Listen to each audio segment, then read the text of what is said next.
The morning sun cast a golden glow over Ouagadougou's railway station, painting the weathered platform in hues of amber and rust. Dust particles danced in the shafts of light that pierced through the station's corrugated iron roof, creating an almost ethereal atmosphere. The air was thick with the mingled scents of diesel fuel, fresh bread from nearby vendors, and the earthy smell of the red soil that seemed to permeate everything in Burkina Faso.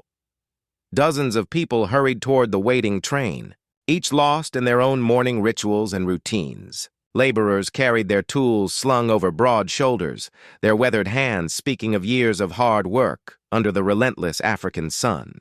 Mothers balanced woven baskets on their heads with practiced ease, their colorful traditional wraps swaying with each graceful step.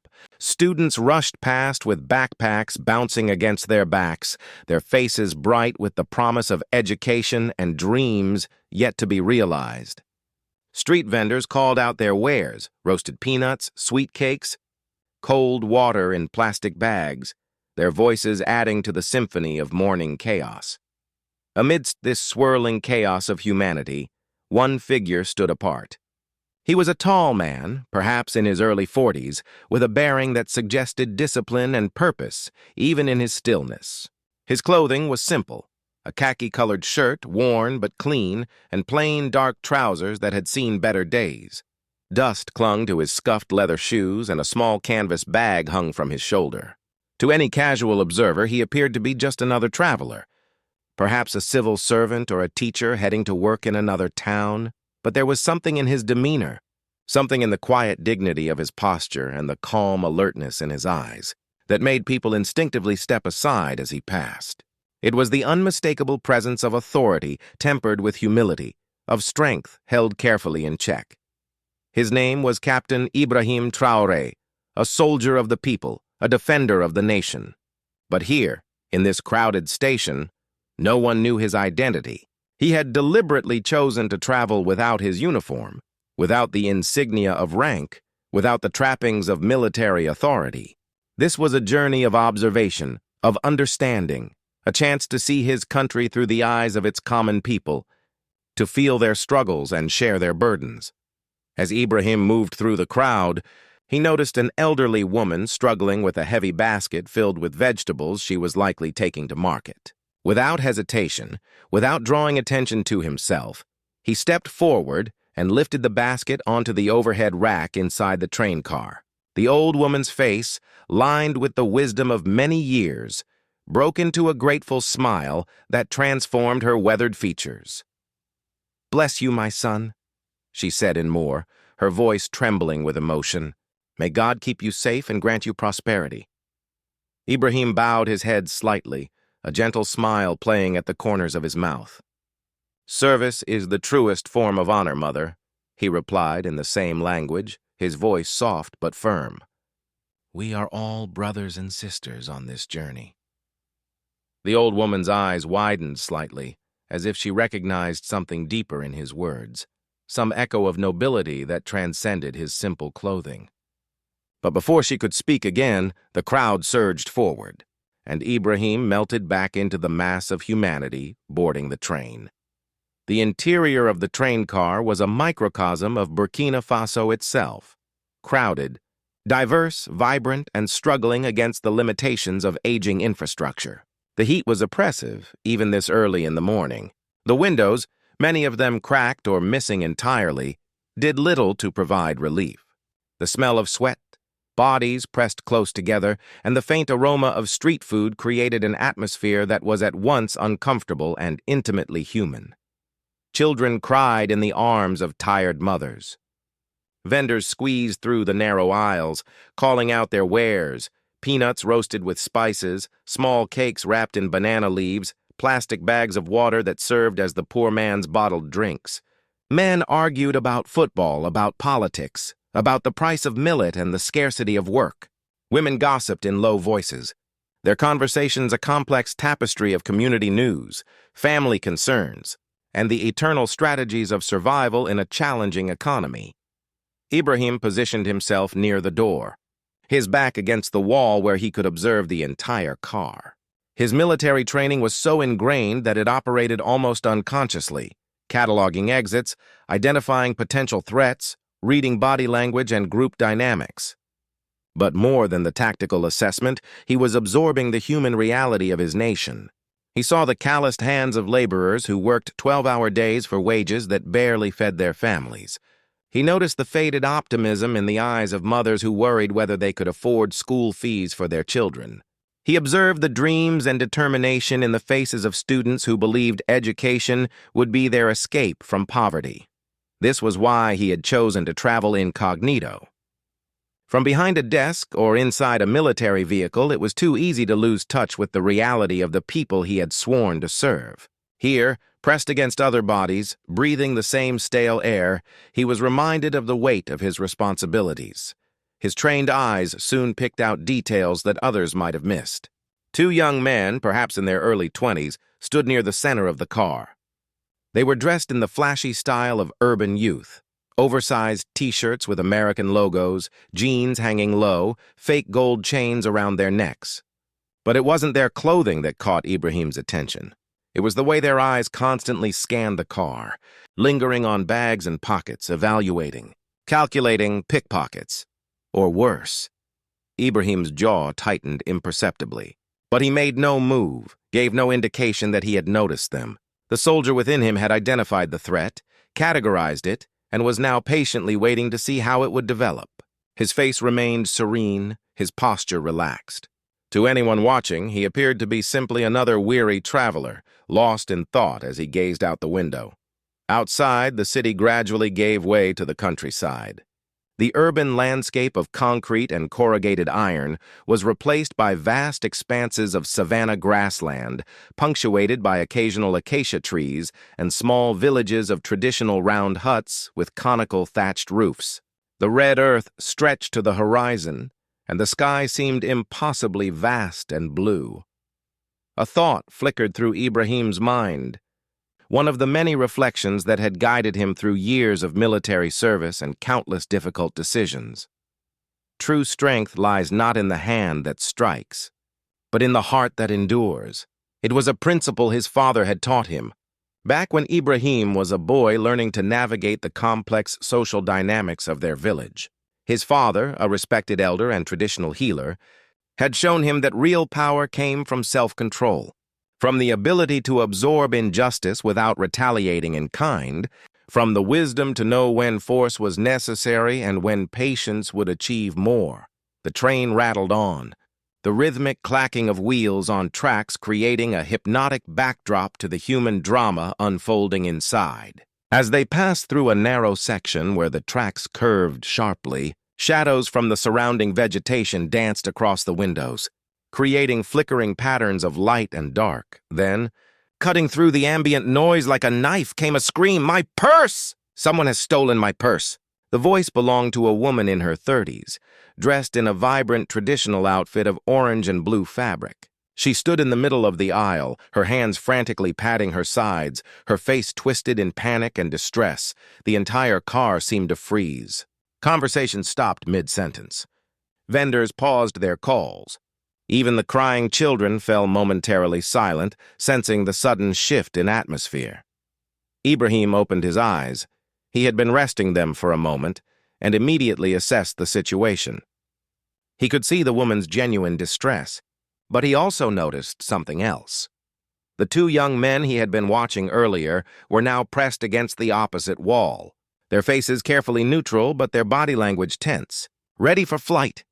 The woman continued to cry out, her voice growing more hysterical. "My purse! All my money! Someone has stolen it!" People began to murmur, looking at each other with suspicion. In the close confines of the train car, everyone was a potential suspect. The atmosphere, which moments before had been merely uncomfortable, now crackled with tension and accusation. People began to murmur, looking at each other with suspicion. In the close confines of the train car, everyone was a potential suspect. The atmosphere, which moments before had been merely uncomfortable, now crackled with tension and accusation. Then one of the young men, the taller one with a scar across his left eyebrow, pointed directly at Ibrahim.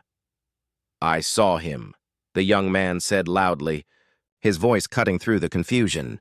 "That man there, I saw him near her bag. Every eye in the car turned to Ibrahim. The woman gasped and stumbled toward him, her face transformed from panic to anger. You thief! How could you? Ibrahim's expression showed only mild surprise. He didn't move, didn't protest, didn't try to defend himself. He simply stood there, his face calm, his eyes meeting those of his accusers without flinching. The crowd's mood shifted with frightening speed. The same people who minutes before had politely made way for him now regarded him with hostility and contempt. It was a transformation Ibrahim had witnessed many times before, how quickly a mob could form, how easily suspicion could harden into certainty without the burden of proof. "Check his pockets," someone shouted from the back of the car. "He looks like a thief," another voice added. "Probably came from the city to steal from honest people." A middle-aged man with the weathered face of a farmer stepped forward, emboldened by the crowd's support. "Empty your pockets. If you're innocent, you have nothing to hide." The two young men who had made the initial accusation moved closer, their earlier nervousness replaced by a confidence born of mob support. One of them grabbed at Ibrahim's shirt collar. "I haven't taken anything," Ibrahim said quietly, his voice steady and calm, without any hint of anger or fear. But his words were lost in the rising tide of accusations and demands. The crowd was no longer interested in evidence or explanation. They had found their scapegoat, and the primitive need for swift justice had taken over. "This is the thief!" the young man with the scar shouted again. "Search him. You'll find the purse." Someone pushed Ibrahim from behind. Another hand grabbed at his bag. The soldier within him tensed. Every muscle, every instinct screamed to respond, to defend, to demonstrate the combat skills that could easily subdue everyone in the car. His hands curled into fists, his breathing deepened, his body automatically preparing for conflict. But then came the other voice, the deeper wisdom that had guided him through wars and upheavals, through moments when the easy path was violence and the difficult path was restraint. If I strike back, I simply change the face of injustice. I don't end it. So Ibrahim remained still. Even as hands grabbed at his clothing, even as accusations flew like arrows, even as the crowd's anger sought an outlet in his flesh. The middle-aged farmer, feeling brave in the protection of the mob, drew back his hand and struck Ibrahim across the face. The slap was sharp and loud, echoing through the car. Ibrahim's head turned slightly with the impact, and a thin line of blood appeared at the corner of his mouth. But he didn't strike back. He didn't even raise his hands to defend himself. His eyes, those calm, deep eyes that had seen battlefields and human suffering, remained fixed on some point beyond his immediate tormentors. "Why don't you speak?" one of the young men taunted. "If you're innocent, say something." Ibrahim slowly turned his gaze to the speaker. When he spoke, his voice was soft but carried clearly through the car. Truth does not need to shout to be heard. The simple statement hung in the air like a challenge, like a mirror held up to the mob's fury. A few people in the crowd hesitated, suddenly uncertain. But the momentum of collective anger was not so easily stopped. More hands reached for him. Someone rifled through his bag, scattering his few possessions on the floor. A change of clothes, a book of poetry, a small Quran, a photograph of his family. The intimate details of his simple life laid bare for the hostile crowd. Another blow landed on his shoulder. Someone kicked at his legs. The violence was escalating, feeding on itself, becoming something darker and more dangerous with each passing moment. Ibrahim's military training screamed at him to respond, to show these people what happened when you attacked a soldier, to teach them respect through force. His hands trembled with the effort of restraint. Every fiber of his being wanted to end this humiliation, to demonstrate his power, to make them understand their mistake through pain. But he remembered his father's words, spoken so many years ago in their village. "My son, anyone can return violence with violence. That takes no skill, no wisdom, no character. But to face injustice with patience, to meet hatred with dignity, that is the mark of a true warrior." The train was approaching Mangarai Station. The conductor's voice came over the crackling speaker system, announcing their arrival, but his words were drowned out by the commotion in the car. Ibrahim's face now bore the marks of the mob's anger. A cut above his eye where someone's ring had caught his skin.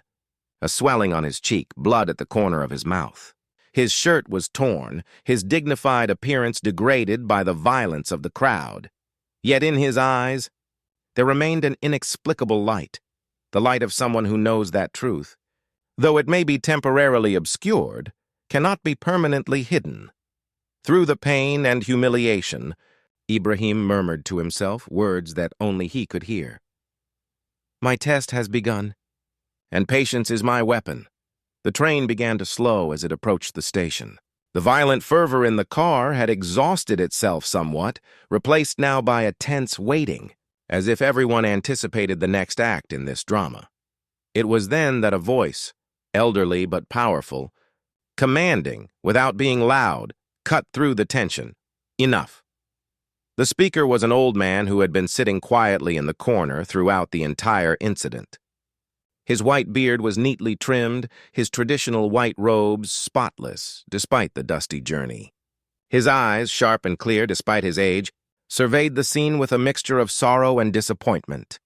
"Stop for one moment," the elder continued, his voice carrying the authority of age and wisdom, "and think. Did anyone actually see this man steal? With your own eyes? Or did you simply believe what you were told?" The question hung in the air like an indictment. The crowd, which had been so certain moments before, now shifted uncomfortably. People avoided each other's eyes. The elder turned his gaze to the woman who had raised the alarm. "Daughter, did you see him take your purse? Or did you simply feel someone touch your bag?" The woman's face crumbled. Her hands, which had been pointing accusingly at Ibrahim, now trembled and fell to her sides. I didn't see. I just felt someone touched my bag, and when I looked, I thought—" Her voice trailed off as the implications of her words sank in. Around the car, people began to murmur, this time with a different tone. Uncertainty, doubt, and the first stirrings of shame. Ibrahim slowly raised his head. Despite the blood on his face and the obvious pain he was in, his voice when he spoke was steady and without malice. "A lie cannot hide from conscience for long." The words seemed to reverberate through the car, touching something in each person who heard them. The two young men who had first made the accusation had gone pale, their earlier bravado evaporated. The elder nodded slowly, his wise eyes moving from face to face in the crowd. "This is what happens when we judge without seeing, when we condemn without knowing. We become the very thing we claim to fight against." He turned his attention to Ibrahim, and something like recognition, or perhaps simply respect, flickered in his ancient eyes. "You, young man, have shown remarkable patience. But do you know what these people see? They don't see your patience as strength. They see it as weakness, as confirmation of guilt." Ibrahim's response was quiet but firm. "Those who trust in God's justice do not need to rush to vengeance." The elder's eyes glistened with moisture. He looked back at the crowd, and when he spoke again, his voice carried a weight that made everyone listen. "Do you know who you have struck today? This man, if he were truly a thief, could have put every one of you on the ground without breaking a sweat. The very fact that he didn't respond should have told you something. But you were too busy being a mob to think like human beings." The train had now fully entered Mangarai Station. As it slowed to a stop, the passengers could see through the windows a sight that made their blood run cold.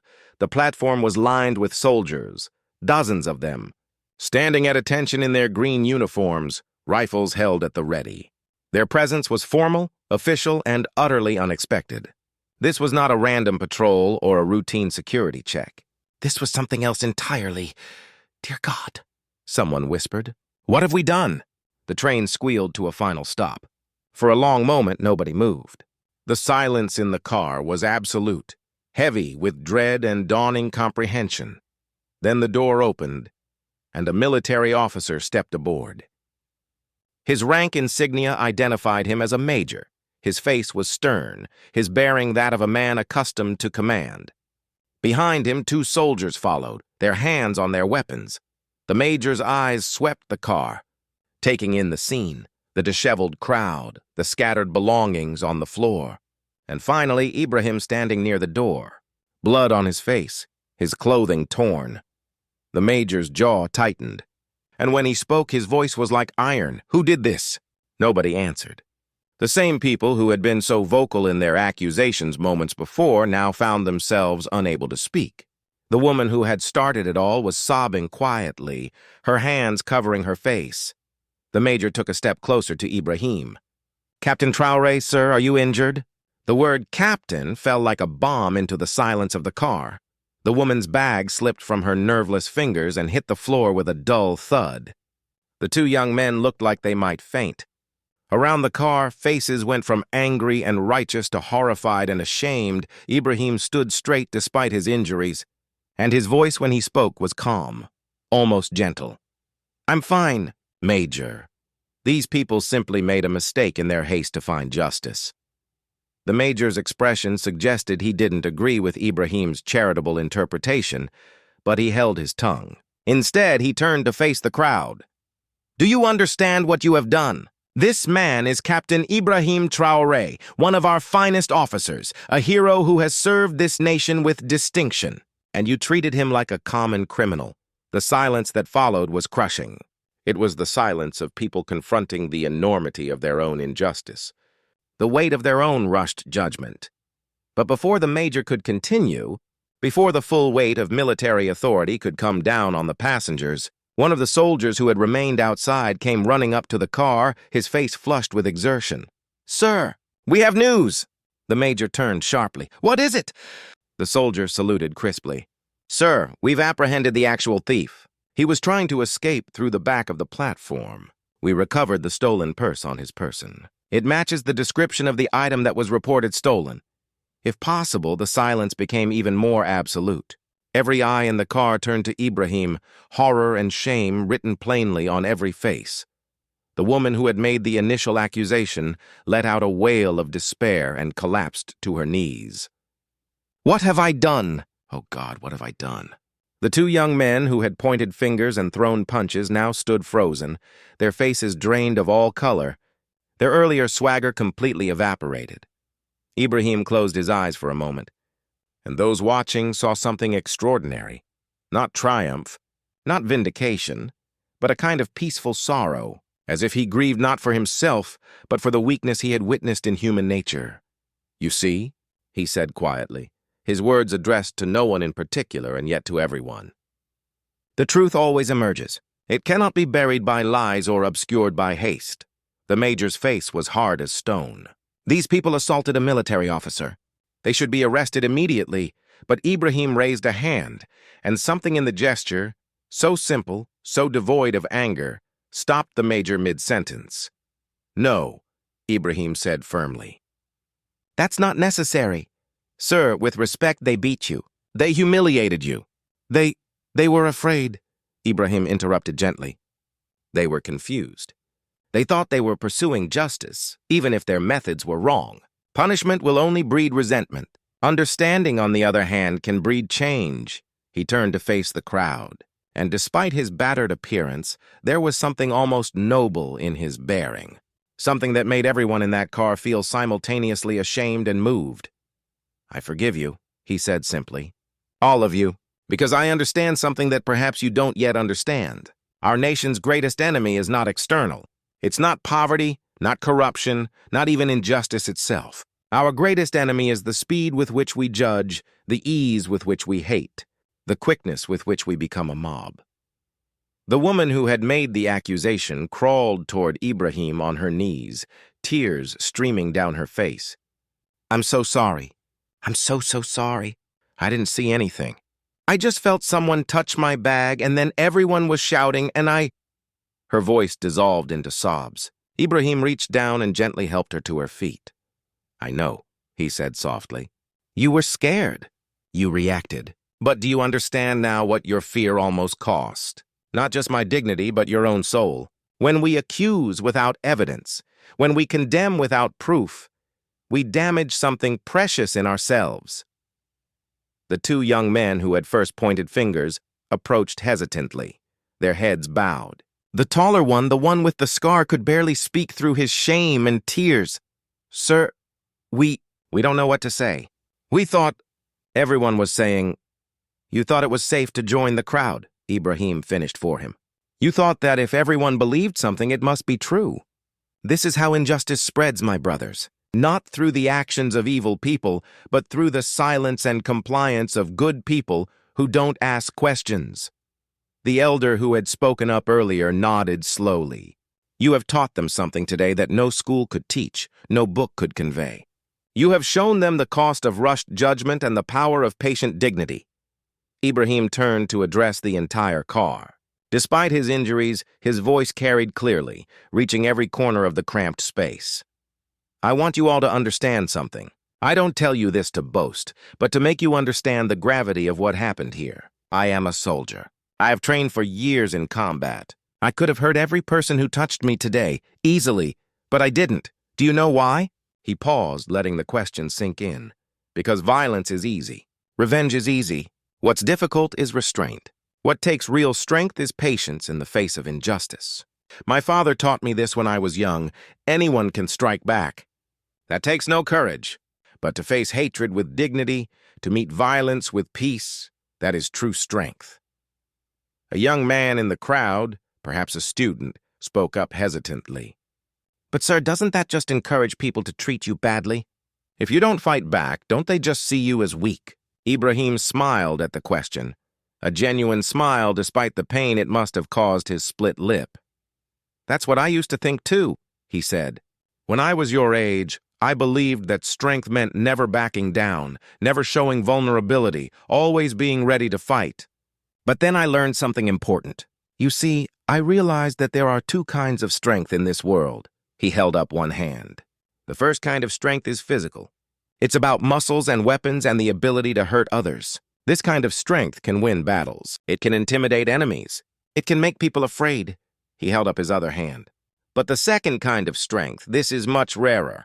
This is the strength of character. It's about principle and patience and the ability to endure injustice without becoming unjust yourself. This kind of strength doesn't just win battles. It changes hearts. It transforms souls. It builds nations. The young student's eyes were wide. Which kind of strength do you have, sir? Both, Ibrahim replied honestly. I have physical strength because my military training demands it.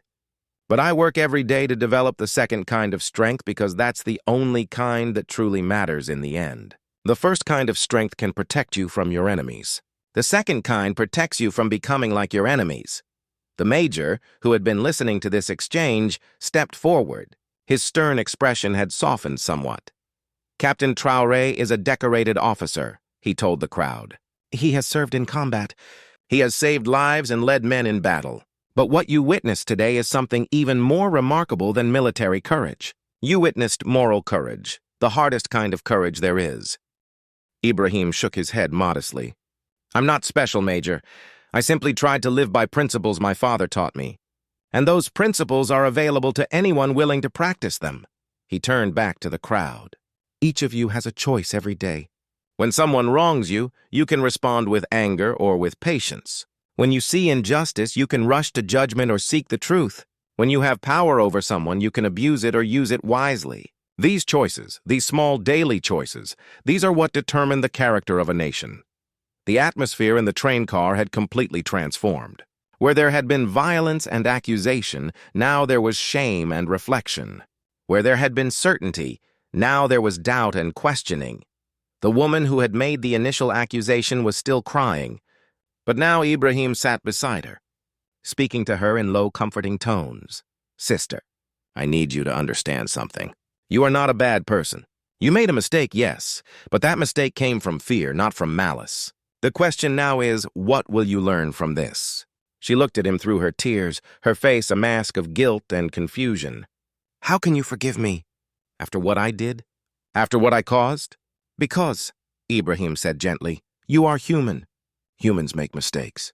What separates the good from the bad is not whether we make mistakes. We all do, but what we do after we realize our error. Do we justify it? Do we ignore it? Or do we learn from it and become better? I will never forget this, she said earnestly. Never. I swear to you, I will never again accuse someone without absolute proof. I will never let fear make me unjust. Ibrahim nodded approvingly. That's all I ask. Take this lesson and share it. Tell your children, tell your friends. Help build a society where people think before they judge, where evidence matters more than emotion. The two young men approached again, this time more boldly. The one with the scar spoke, his voice stronger now, though still humble. Sir, you said we can all have both kinds of strength. But how? We're not soldiers. We're nobody special. Ibrahim stood and faced them directly. That's where you're wrong. You are not nobody special. Every person is special. Every person has the capacity for greatness. But you have to choose it. You have to work for it. He pointed to his own chest. The strength I'm talking about, the strength of character, it doesn't come from a uniform or a title. It comes from practice. Every time you face a difficult choice and you choose the harder, better path, that's practice. Every time you resist the urge to judge quickly, that's practice. Every time you show kindness to someone who doesn't deserve it, that's practice. The young man with the scar was nodding eagerly now. So it's like training? Exactly like training, Ibrahim confirmed. When I first joined the military, I couldn't do 10 push-ups. But I practiced every day and eventually I could do 100. Character is the same way. Nobody starts out perfect. We all have anger, fear, prejudice inside us. But we can train ourselves to be better. We can practice patience, practice kindness, practice justice. The other young man spoke up. Will you teach us, sir? Can we learn from you? Ibrahim smiled.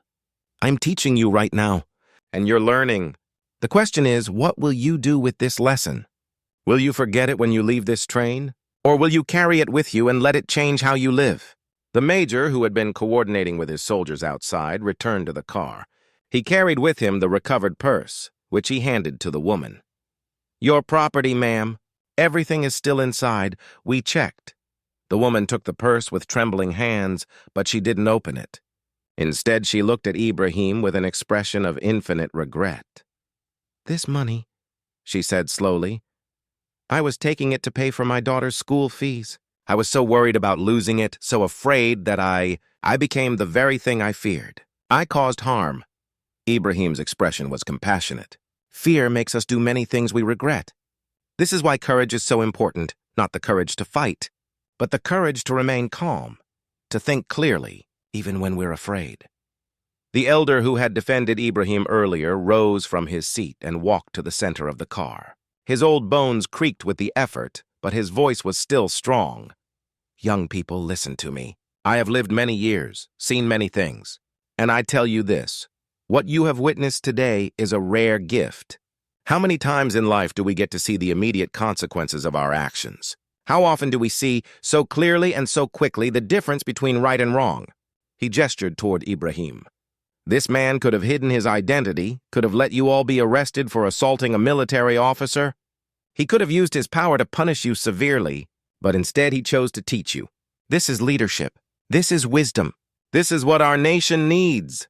Word of what had happened was spreading through the train. Passengers from other cars had heard fragments of the story and were pressing close to see the man at the center of it all. Whispers ran through the crowd like electricity. That's Captain Traoré, the one who fought in the rebellion. I heard he saved an entire village once. He let them beat him and never fought. Back, Ibrahim seemed uncomfortable with the growing attention. He was a soldier, trained for action, not accustomed to being the center of such scrutiny.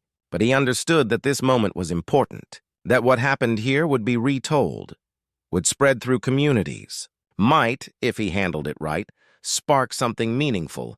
A young woman, perhaps a teacher based on the books visible in her bag, spoke up from the growing crowd. Captain, I have a question. You talk about choosing patience over violence, but what about when real injustice happens? What about when people really are victims? Should they just accept it? It was an intelligent question, and Ibrahim nodded appreciatively. That's an important distinction, sister. I'm not saying we should accept injustice. I'm saying we should pursue justice in the right way. Think about what happened here. Yes, I was treated unjustly, but if I had responded with violence, what would have been accomplished? He paused to let the crowd consider the question. I would have hurt people who were, at that moment, trying to do what they thought was right. They were wrong, but their intention was to stop a thief, to protect a woman who seemed to be a victim. If I had beaten them for that, I wouldn't be teaching anything except that might makes right. I would be perpetuating the very cycle of violence I want to break. The teacher nodded slowly. So you're saying that the method matters as much as the goal? Exactly, Ibrahim confirmed. Our nation has so much injustice, so many problems. But if we try to solve them through violence, through revenge, through rushing to judgment without evidence, we only create more problems. Real change, lasting change, comes through patience, through building proper systems, through teaching people to think before they act. An older man, a farmer by the looks of his weathered hands and sun-darkened skin, spoke up. But Captain, most of us aren't educated. We're simple people. How can we know what's right all the time? Ibrahim walked closer to the farmer, his expression serious but kind. Brother, education isn't about books or degrees. It's about asking questions. Before you judge someone, ask yourself, did I see this with my own eyes? Do I have proof? Am I acting on emotion or on facts? He raised his voice so everyone could hear. Today, everyone in this car learned an important lesson. When the woman cried out that her purse was stolen, what should have happened? Someone should have asked, did you see who took it? Does anyone have actual evidence? Instead, people just shouted accusations and everyone else joined in without thinking. The crowd nodded, seeing the truth of his words. This is what I mean by education, Ibrahim continued. It's not complicated.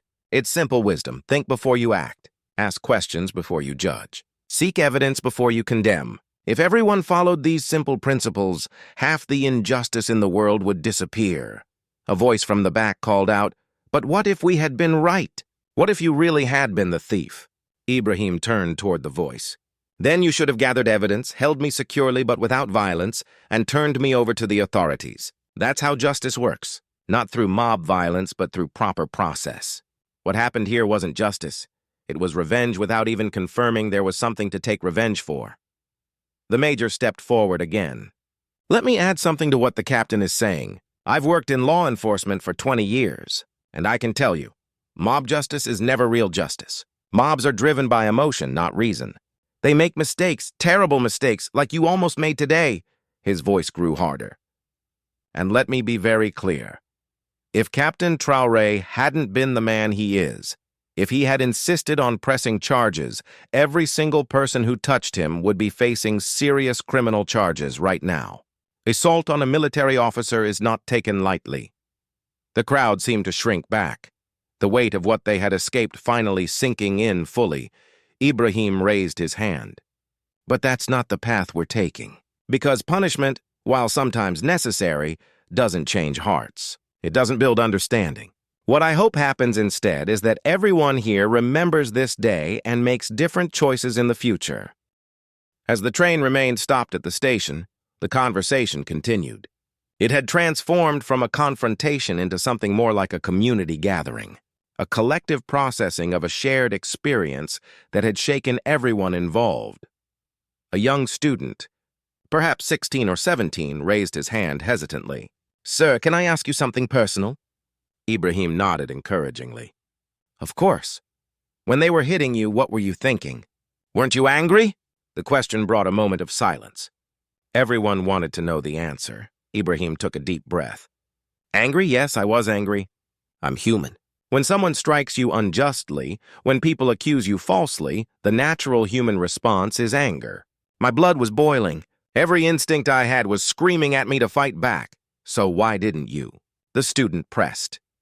Because, Ibrahim said slowly, choosing his words carefully, I knew that my anger, justified as it might be, would only make things worse. If I had fought back, people would have gotten hurt. They might have fought harder out of fear. And even if I had won that fight, and believe me, I would have won, what would I have really accomplished? He looked around at the faces watching him. I would have proven that I was strong, but I would also have proven that I was no better than the mob. I would have shown that when pushed, I respond with violence. And that's not the example I want to set for my nation. An older woman with a baby tied to her back spoke up. Captain, you keep talking about our nation, about setting an example, but you're just one man. How can one man change a whole country? Ibrahim's face softened into a gentle smile. Sister, that's the beautiful secret that many people don't understand. Nations aren't changed by one person. They're changed by millions of people, each making small choices every day. I can't change Burkina Faso by myself. But if my choice today inspires even 10 people to act more justly, and each of those 10 people inspire 10 more, and so on, that's how real change happens. He gestured around the car. There are perhaps 100 people here who witnessed what happened. Each of you will tell this story to others, your families, your friends, your communities. And some of those people will think about it. Maybe the next time they're tempted to judge quickly, they'll remember this day and pause. Maybe they'll ask for evidence. Maybe they'll show mercy. And if even half of you make that change, we've just made Burkina Faso a slightly better place. The young teacher from earlier spoke again. Captain, I teach at a primary school in Kudugu. May I tell this story to my students? Please do, Ibrahim encouraged. Stories are how we learn, how we pass on wisdom from one generation to the next.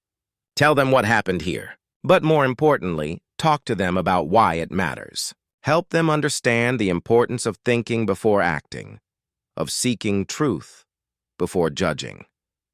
I will, she promised. And I'll tell them about you, about the soldier who showed that real strength comes from patience, not from power. Ibrahim shook his head firmly. No, please don't focus on me. I'm not special. What I want your students to learn is that they can all make these choices. They don't need to be soldiers or officers or important people. Every person, no matter how young or poor or uneducated they think they are, has the power to choose justice over revenge, truth over rumor, patience over anger. The elder who had spoken up earlier gestured for attention. I'd like to say something, if I may. The crowd fell silent, giving him the floor. I have lived through much in my years, he began, his voice carrying the weight of experience. I have seen colonialism and independence. I have seen coups and elections. I have seen our nation struggle and grow. And I tell you, what happened in this train car today is a microcosm of our national challenge. He pointed at the woman who had made the accusation. You, daughter, represent all of us when we act out of fear rather than wisdom. Your purse was important to you, I understand. It contained money you needed. So when you felt someone touch your bag, fear took over. And in that fear, you lashed out blindly. The woman nodded, tears still streaming down her face. The elder then gestured to the two young men. And you two represent what happens when we follow the crowd without questioning. You didn't see anything, but everyone else was shouting, so you shouted too. This is how mobs form, how injustice spreads. The young men looked down, ashamed. And the rest of you, the elder continued, sweeping his arm to encompass the whole crowd. You represent the silent majority. You didn't start the violence, but you didn't stop it either. You stood by and watched, maybe feeling uncomfortable, but not brave enough to speak up. The crowd was utterly silent now, each person recognizing themselves in the elder's words. But then, the elder's voice grew stronger. We also have Captain Traoré here, who represents what we could all become if we practiced the virtues he showed today. Patience in the face of injustice, forgiveness for those who wrong us, mercy even when we have the power to punish. These are the qualities that build great nations. Ibrahim tried to speak, to deflect the praise, but the elder raised his hand. No, young man, let me finish. I'm not praising you to make you proud. I'm praising you to show everyone else what's possible.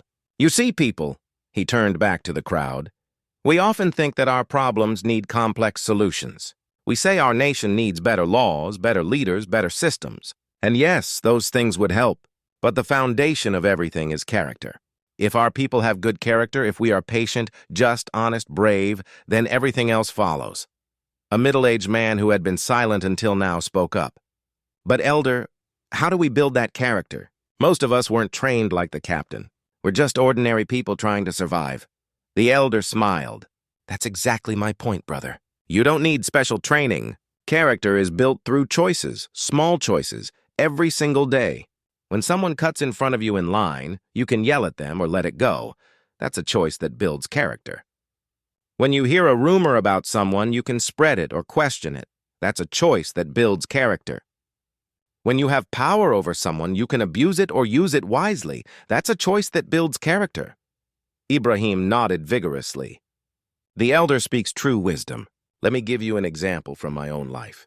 When I first joined the military, I had a sergeant who treated me terribly. He was always yelling, always finding fault, always making me do extra duty. I hated him. Every day I thought about ways I could get revenge. Small ways, like accidentally making mistakes that would make him look bad. The crowd leaned in, captivated by this personal revelation. But then one day, Ibrahim continued, I saw that sergeant crying behind the barracks. Crying.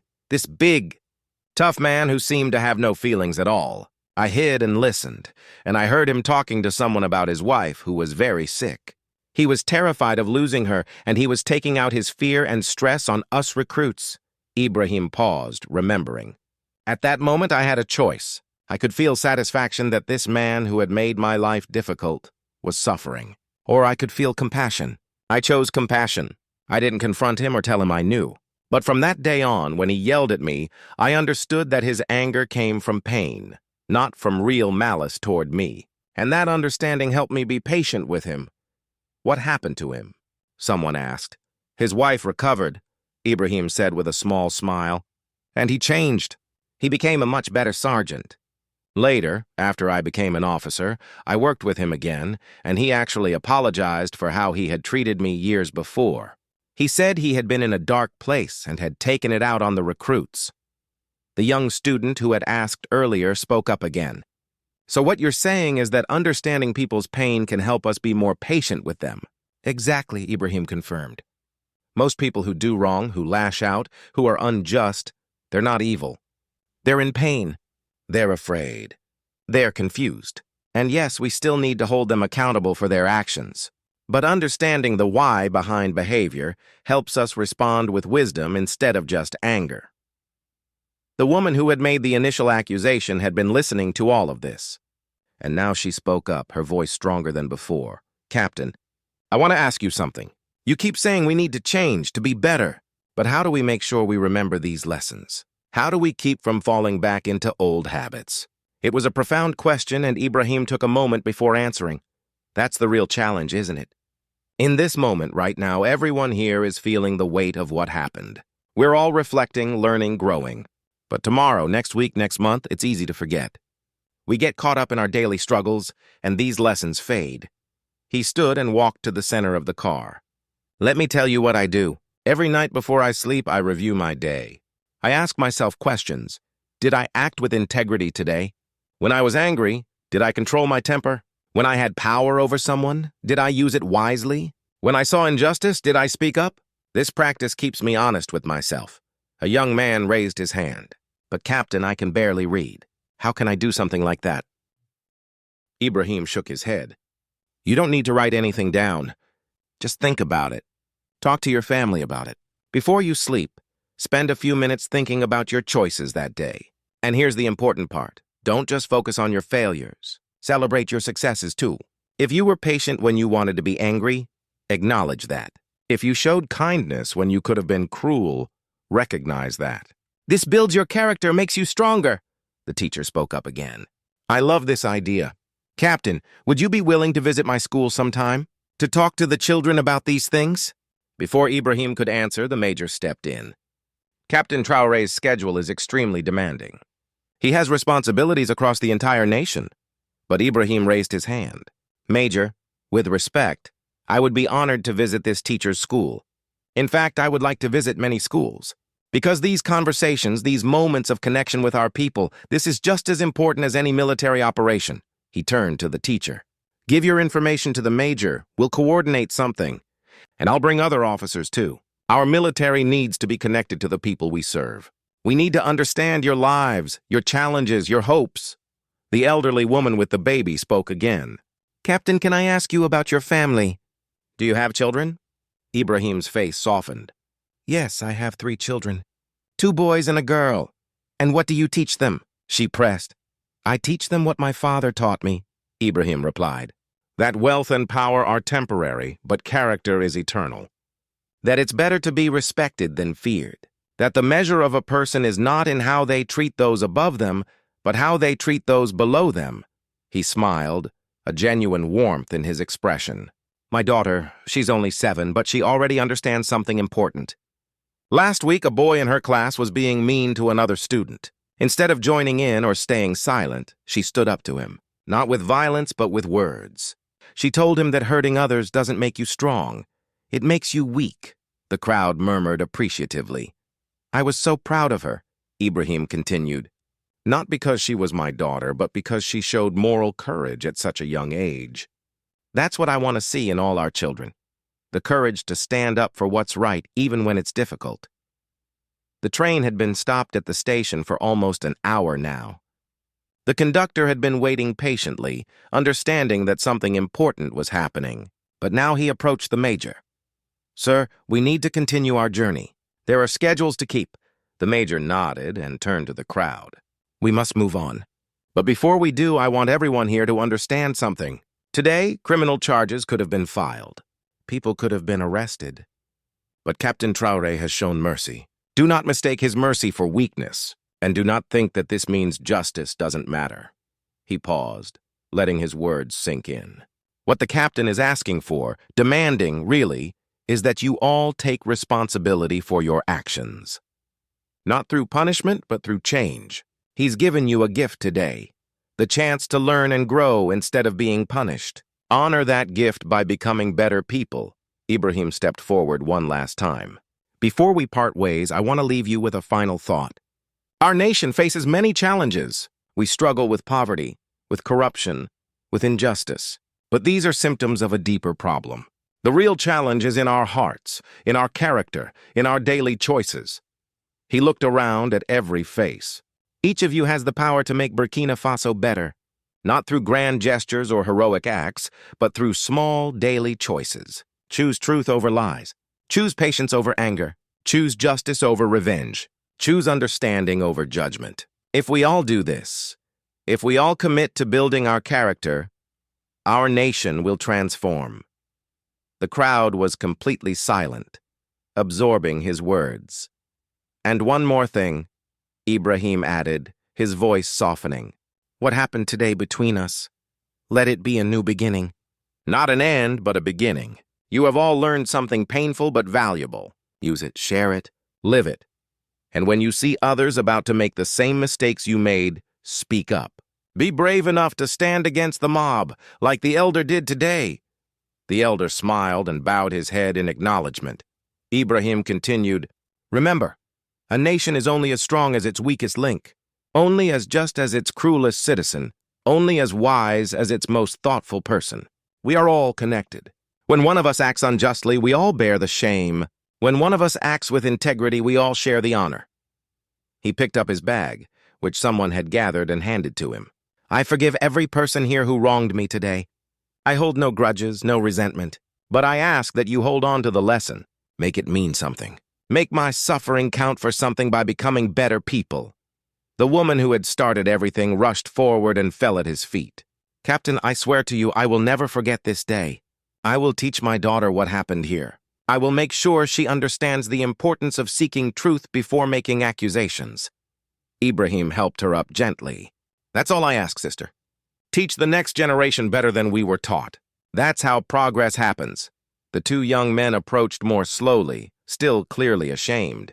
Sir, we want to change. We want to be better, but we don't know how to start. Ibrahim placed a hand on each of their shoulders. Start by being honest with yourselves about who you are and who you want to be. Start by apologizing to anyone you've wronged. Start by speaking up the next time you see injustice. And start by being patient with yourselves. Character isn't built in a day. He smiled at them. And here's something else. Find mentors, people who embody the qualities you want to develop. Learn from them. Ask questions. Don't be afraid to admit when you don't know something or when you've made a mistake. One of the young men hesitated, then asked, Could we contact you sometimes? Ask for advice? Ibrahim thought for a moment, then nodded. Give your information to the major. I can't promise I'll always be available, but I'll do my best to respond when I can. And I'll try to connect you with other officers who can also provide guidance. As Ibrahim prepared to leave the train car, the entire crowd stood in respect. The hostility of an hour before had transformed into something else, admiration, gratitude, and a profound sense of having witnessed something important. The major saluted smartly. Sir, your vehicle is waiting. But before Ibrahim could move toward the door, a young boy, no more than 10 years old, pushed through the crowd. He held out a small piece of paper. Sir, I wrote this for you, while everyone was talking. Ibrahim took the paper and unfolded it. Written in careful, childish handwriting were the words, "True strength is being kind when you could be mean." Ibrahim's eyes misted over. He knelt down to the boy's level. "What's your name, young man?" "Amadou, sir." "Amadou, this is beautiful. You understood everything we talked about today. May I keep this?" The boy nodded vigorously, his face glowing with pride. Ibrahim carefully folded the paper and put it in his pocket. "Thank you, Amadou. You've given me something very precious, and I want you to remember something. You already have the wisdom inside you to be a great man. You don't need to wait until you're grown up to make good choices. You can start right now." As Ibrahim stood and moved toward the door, people reached out, not to harm him this time, but to touch his hand, his shoulder, to offer thanks and apologies and promises to do better. The elder accompanied him to the door. "Captain, I have lived many years and seen many things, but today I witnessed something I will remember until my last breath. You have shown these people what leadership truly means." Ibrahim embraced the old man. "Thank you for speaking up when no one else would. You showed moral courage too. That's just as important as anything I did." "We need more men like you," the elder said firmly. "No," Ibrahim corrected gently. "We need more men and women who are willing to make the hard choices, to stand up for what's right, to show mercy when they have the power to punish. That's not about being like me. That's about being the best version of themselves." As Ibrahim stepped down from the train, the soldiers outside saluted in perfect unison. The passengers crowded at the windows to watch him go. Even people from other cars who had heard the story secondhand pressed forward to catch a glimpse of the man who had shown such remarkable restraint and grace. The major walked alongside Ibrahim as they moved toward a waiting military vehicle. "Sir, permission to speak freely?" "Always, Major. What you did in there?" "I'm not sure I could have done the same. When they were hitting you, weren't you tempted to respond?" Ibrahim stopped and turned to face the major. "Tempted? Every fiber of my being was screaming at me to fight back. My training, my instincts, my pride, all of it wanted me to show them what happens when you attack a soldier." "But you didn't." "But I didn't," Ibrahim confirmed. "Because I knew that violence would only prove I was stronger physically. What I wanted to prove was that I was stronger in character, and that required patience." The major shook his head in wonder. "The men talk about you, sir. They say you're the best officer in the army. I always thought they meant your tactical skills or your bravery in combat. But now I understand. Your real strength is this: the ability to remain human even when others treat you as less than human." Ibrahim placed a hand on the major's shoulder. "Remember this day, Major. Remember it when you're dealing with civilians, with suspects, with anyone who is under your authority. Power is a test. Every time we have power over someone else, we're being tested. Will we abuse it, or will we use it wisely? Today I passed my test. Make sure you pass yours." The story of what happened on that train spread like wildfire across Burkina Faso. Within days, it was being told in markets, in schools, in churches and mosques, in government offices and military barracks. Each telling added new details, new interpretations, new lessons. The teacher who had been on the train kept her promise. She told the story to her students, turning it into a lesson about justice, patience, and moral courage. Her students told their parents. Some of those parents told their own communities. The story spread, transformed, became legend. The young boy Amadou, inspired by meeting Captain Traoré, started a club at his school called the Patience Brigade. The members pledged to think before acting, to seek truth before judging, to show kindness even when it was difficult. The club grew, spread to other schools, became a movement. The woman who had made the false accusation became an advocate against mob justice. She traveled to nearby villages, telling her story, warning others about the dangers of jumping to conclusions. Her testimony, raw and honest, moved many people to reconsider their own quick judgments. The two young men who had initially pointed fingers at Ibrahim sought out ways to serve their community. One became a volunteer with a local youth organization, teaching conflict resolution. The other went back to school, determined to get an education so he could make better decisions. And Ibrahim?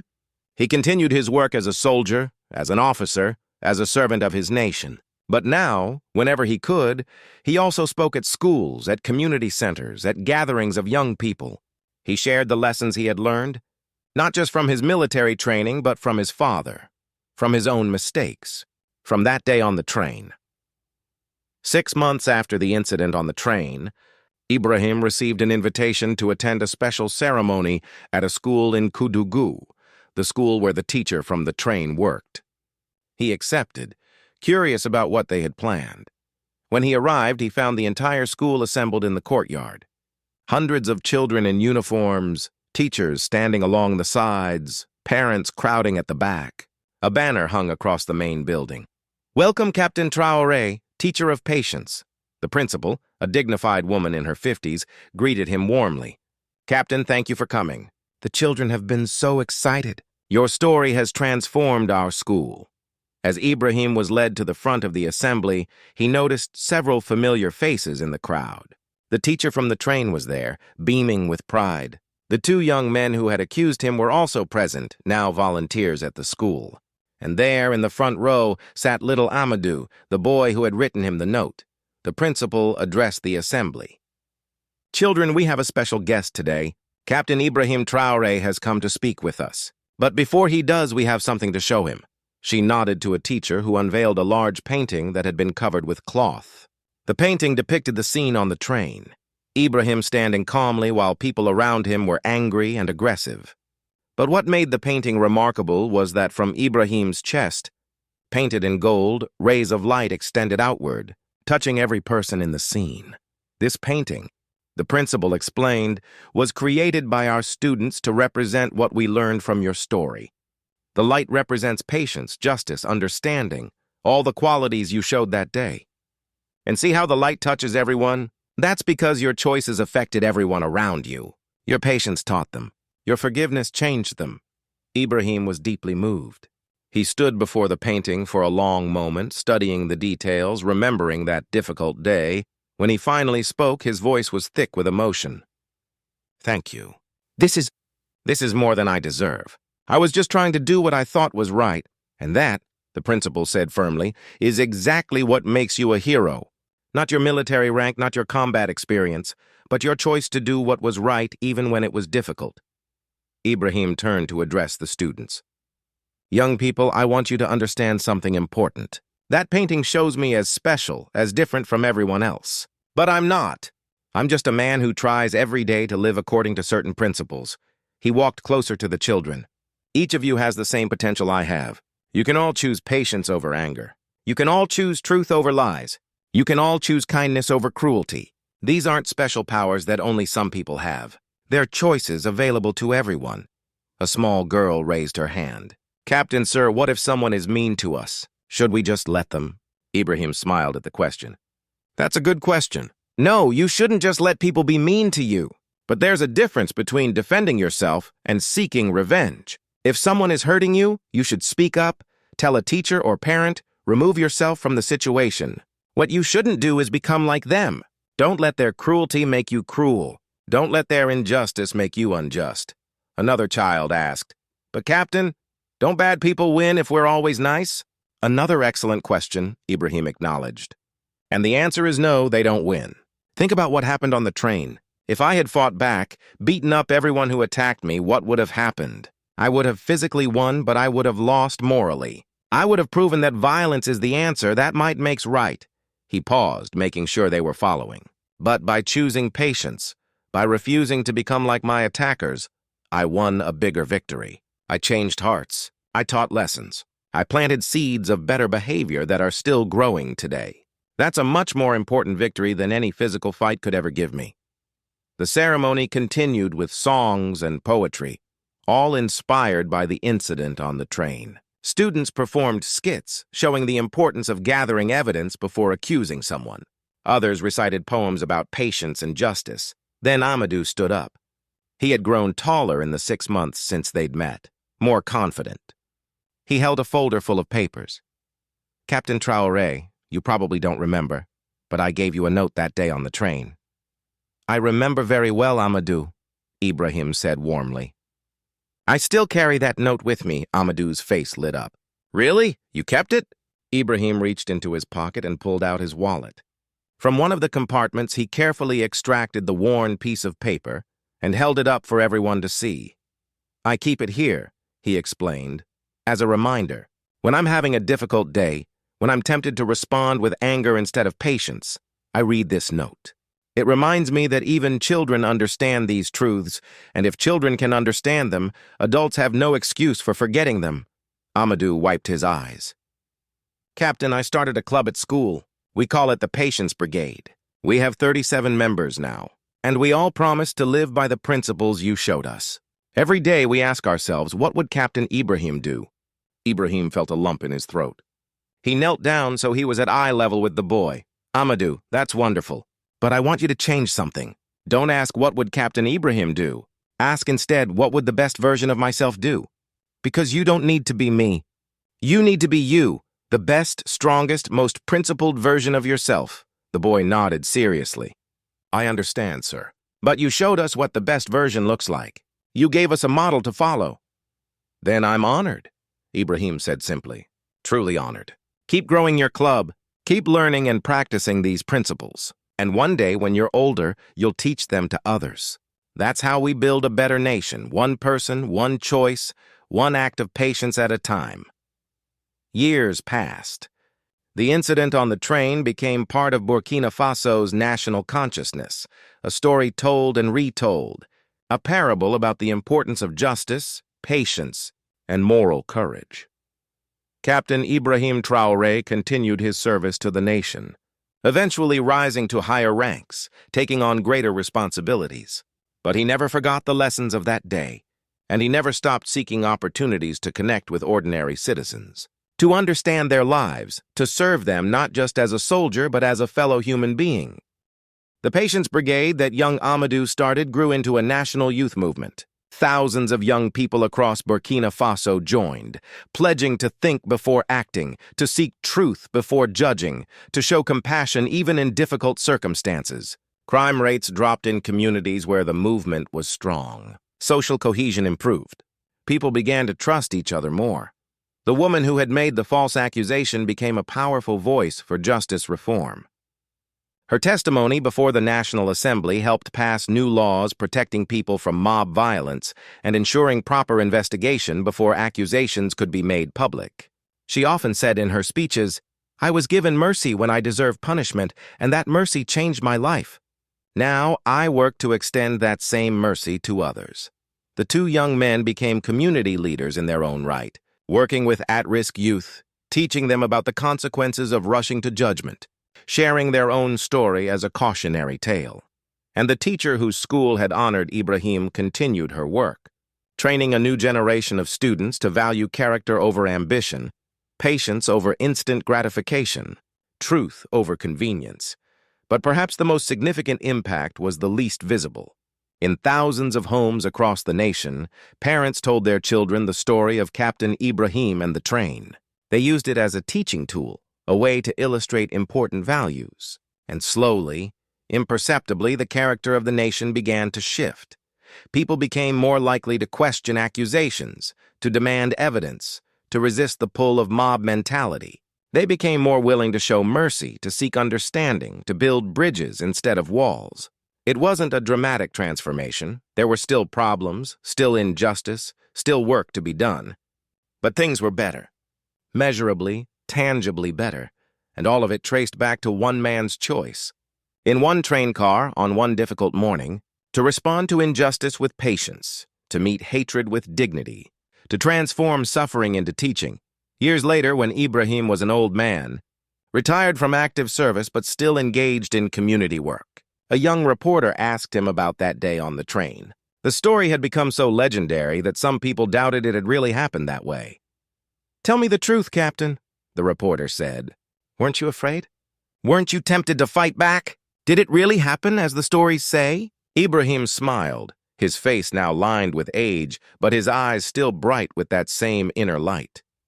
"Every word of the stories is true," he said. "And yes, I was afraid.